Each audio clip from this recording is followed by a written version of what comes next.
Hello friends, इस video में मैं 3 क्वेश्चन लेकर के आया हूं और ये तीनों ही क्वेश्चन एस्टेट 2022 में पूछे गए हैं।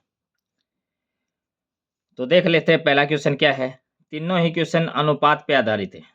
यदि किसी आयत की लंबाई और उसका परिमाप 5:16 के अनुपात में हो तो उसकी लंबाई और चौड़ाई में अनुपात है। ये हमारे पास ऑप्शन है।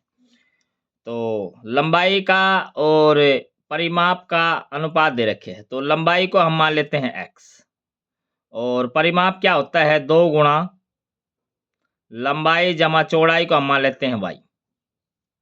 और ये अनुपात कितना दे रखा है 5:16 दे रखा है। इसका मतलब 5/16।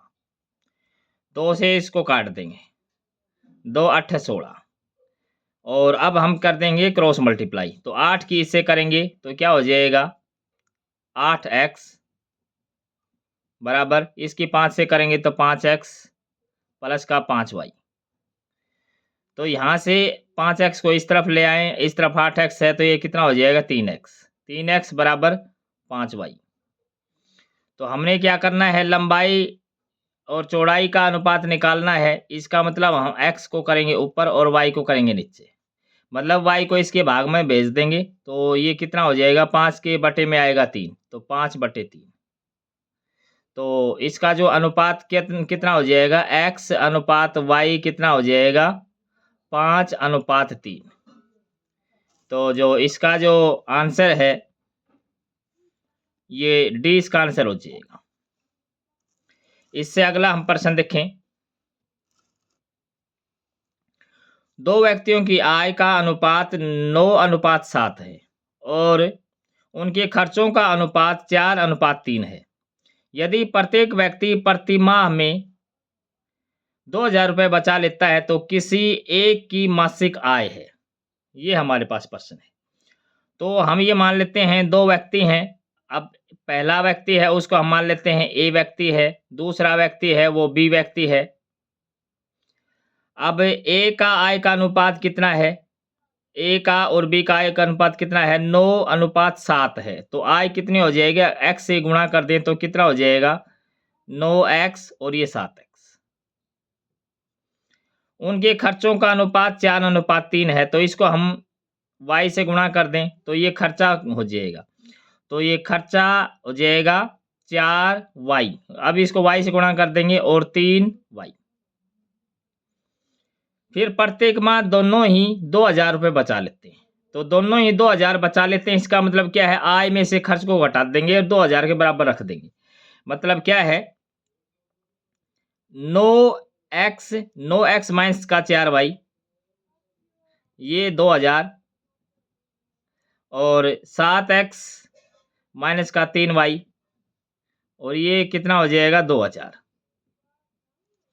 अब हम क्या कर लेते हैं y के कोएफिशिएंट को बराबर कर लेते हैं। तो हम क्या करेंगे इसको हम कर लेते हैं 3 से गुणा और इसको हम कर लेते हैं 4 से गुणा। तो 3 से गुणा करेंगे तो कितना हो जाएगा 9 × 27 x और माइनस के 12y और बराबर 3 दूनी 6 6,000। 4 से गुणा कर देंगे तो 4 7 28 x माइनस के 4 तिया 12 y और 4 दूनी 8 8 4। अब क्या कर लेते हैं इसको घटा लेते हैं।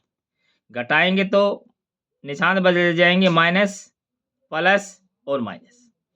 अब ये तो कैंसिल हो जाएगा प्लस माइनस है और ये हो जाएगा माइनस का x और ये पहली तरफ हो जाएगा माइनस का 2,000। तो x का मान कितना आ जाएगा x का मान आ गया हमारे पास x का मान आ गया 2,000। अब किसी एक की आय निकालनी है तो आय हमारे पास क्या है 9x है और 2,000 से गुणा कर दे 9 दूनी 18 तो 18,000 आंसर हो जाएगा एक। तो 18,000 ऑप्शन है तो इसका ए ऑप्शन है ये ट्रू हो जाएगा। इससे अगला प्रश्न हम देखें। एक पंचभुज के कोणों का अनुपात 1:2:3:5:9 हो तो इसके सबसे छोटे कोण का मान निकालना है। तो इसको हम कैसे करेंगे।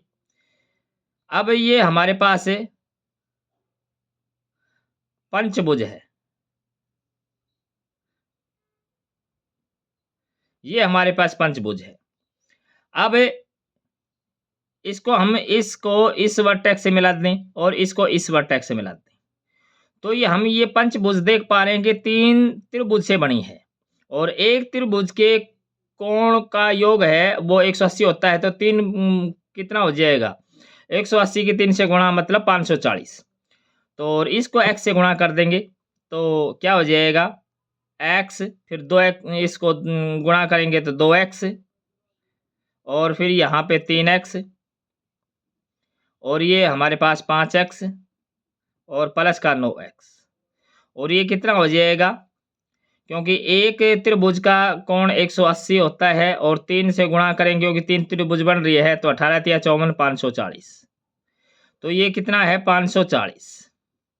अब इसको जोड़ लेते हैं, 3 और 3 6, 6 और 5 11 और 9 20, तो ये कितना हो जाएगा 20x। तो x का मान निकाल लें, तो x का मान निकाल लेंगे तो हम क्या कर देंगे, 20 से कर देंगे भाग, तो 20 से भाग करेंगे तो 0 से 0 कैंसिल होगी और ये हमारे पास 54 2 पे कटेगा तो कितना हो जाएगा 27। अब सबसे छोटे कोण का मान निकालना है, सबसे छोटा कोण क्या है, x है, तो x का मान यानी कि 27 डिग्री इसका आंसर हो जाएगा, तो इसका डी ऑप्शन है ये ट्रू हो जाएगा। Thanks for watching.